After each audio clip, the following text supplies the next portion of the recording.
நடிகர் சூர்யா நடித்து பேசுபொருளான படம்தான் ஜெய்பி. இந்த படத்தில் கொலையுண்ட ராஜகண்ணு முதல் விசாரணை அதிகாரி வரை உண்மை நிகழ்வின் நிஜ பெயரை கதாபாத்திரத்திற்கு சூட்டிவிட்டு ஒரு குறிப்பிட்ட காவல் அதிகாரி சிறுபான்மையினர் என்பதால் அந்த கதாபாத்திரத்திற்கு மட்டும் உண்மைக்கு மாறாக பெயர் மாற்றம் செய்யப்பட்டது என குற்றச்சாட்டுகள் எழுந்தது.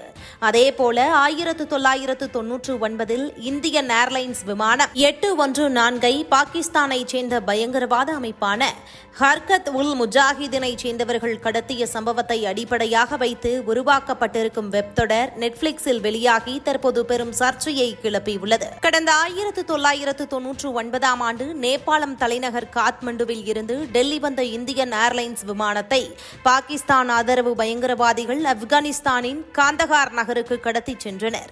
அங்கு விமான பயணிகளை பிணை கைதிகளாக வைத்துக் கொண்டு இந்திய சிறையில் உள்ள மசூத் அசார் உள்ளிட்ட பயங்கரவாதிகளை விடுவிக்க வேண்டும் என நிபந்தனை விதித்தனர். அதன் பேரில் 3 பயங்கரவாதிகளும் விடுவிக்கப்பட்ட பிறகே விமான பயணிகளை விடுவித்தனர். இந்த சம்பவத்தின் உண்மை கதையை அடிப்படையாக கொண்டு IC-814 என்னும் வெப் தொடர் உருவாக்கப்பட்டுள்ளது. அதில் விஜய் வர்மா, நசருதீன் ஷா, பங்கஜ் கபூர், அரவிந்த் சுவாமி, அனுபம் திரிபாதி, தியா மிஸ்ரா உள்ளிட்ட பிரபலங்கள் நடித்துள்ளனர். இந்த படத்தில் இடம்பெற்றுள்ள கதாபாத்திரங்களுக்கு இந்துக்களின் பெயர் வைக்கப்பட்டிருப்பது தற்போது சர்ச்சையை ஏற்படுத்தியுள்ளது. பாகிஸ்தானை சேர்ந்த பயங்கரவாத அமைப்பு கடத்தல் சம்பவத்தில் ஈடுபட்டிருந்த நிலையில் ஹிந்து பெயரை எப்படி வைக்கலாம் என்று சமூக வலைதளங்களில் நெட்டிசன்கள் கேள்வி எழுப்பி வருகின்றனர். மேலும் IC-814 படத்திற்கு எதிராகவும் நெட்ஃபிளிக்ஸுக்கு எதிராகவும் கருத்துக்களை பதிவிட்டு வருகின்றனர். இதனால் மத்திய தகவல் மற்றும் ஒலிபரப்புத்துறை அமைச்சகம் இந்த தொடரில் இடம்பெற்றிருக்கும் அம்சங்கள் குறித்து விளக்கம் அளிக்குமாறு இந்தியாவின் நெட்ஃபிளிக்ஸ் தலைமை அதிகாரியிடம் தெரிவித்திருக்கிறது.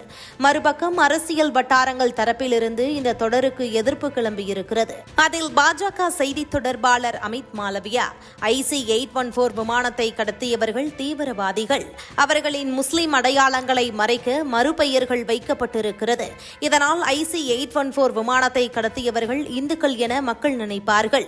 இது பாகிஸ்தான் தீவிரவாதிகளின் குற்றங்களை மூடி மறைக்கும் இடதுசாரிகளின் அஜெண்டா. 1970களிலிருந்தே கம்யூனிஸ்டுகள் இதை தீவிரமாக பயன்படுத்தி வருகின்றனர் என்று ட்வீட்டும் செய்திருக்கிறார்.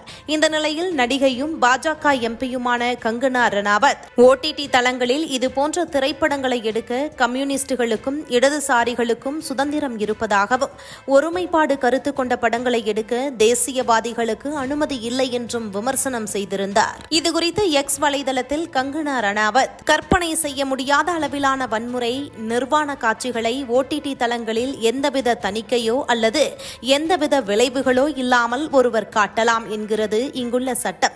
ஏன் அரசியல் ரீதியாக தூண்டப்பட்ட தீய நோக்கங்களுக்கு ஏற்ப நிஜ வாழ்க்கை நிகழ்வுகளை கூட சிதைக்கலாம். இதுபோன்ற தேச விரோத வெளிப்பாடுகளுக்கு உலகெங்கிலும் உள்ள கம்யூனிஸ்டுகள் அல்லது இடதுசாரிகளுக்கு அனைத்து சுதந்திரமும் இருக்கிறது.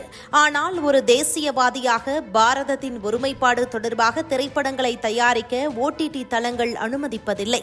இதுபோன்ற தணிக்கைகள் நாட்டை துண்டாக்க கூடாது என வரலாற்று உண்மைகளை படமாக்கும் நம்மில் சிலருக்கு மட்டுமே தெரிகிறது. இது மிகவும் மோசமானது என்று கூறியிருக்கிறார்.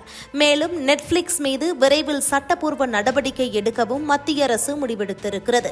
இந்த நிலையில் மத்திய அரசு சம்மன் அனுப்பியதன் பேரில் நெட்ஃபிளிக்ஸ் அதிகாரி இன்று நேரில் ஆஜரானார். அப்போது இந்தியாவின் உணர்வுகளுக்கு இனி கட்டுப்பட்டு நடப்போம் என உறுதியளித்திருக்கிறார். இனி இதுபோன்ற உண்மைக்கு மாறாக எதுவும் காட்ட மாட்டோம் எனவும் கூறியிருக்கிறார். மேலும் இனி இதுபோன்ற உண்மை சம்பவங்களை வைத்து திரைப்படமோ வெப் தொடரோ எடுக்கையில் உண்மை கதாபாத்திரத்தை மையமாக வைத்து மட்டுமே எடுக்க வேண்டும். இயக்குனர் சித்தாந்தத்திற்கு ஏற்றவாறு உண்மையை மாற்றி எடுக்க கூடாது. அவ்வாறு எடுத்தால் தீவிர நடவடிக்கை மற்றும் சிறை தண்டனை அளிக்கப்படும் என மறைமுக உத்தரவு பிறப்பிக்கப்பட்டிருப்பதாக டெல்லி தகவல்கள் தெரிவிக்கிறது. இதுபோன்று முக்கிய நிகழ்வுகள், அரசியல் தகவல்களை ஆழமாகவும் மாறுபட்ட கோணத்திலும் அறிந்து கொள்ள மறக்காமல் உங்கள் IND தமிழ் 24/7 பக்கத்தை பின்பற்றிக் கொள்ளவும். உங்கள் ஒவ்வொரு ஆதரவும் இதுபோன்று பல நிகழ்வுகளின் பின்னணியை அறிய உதவும்.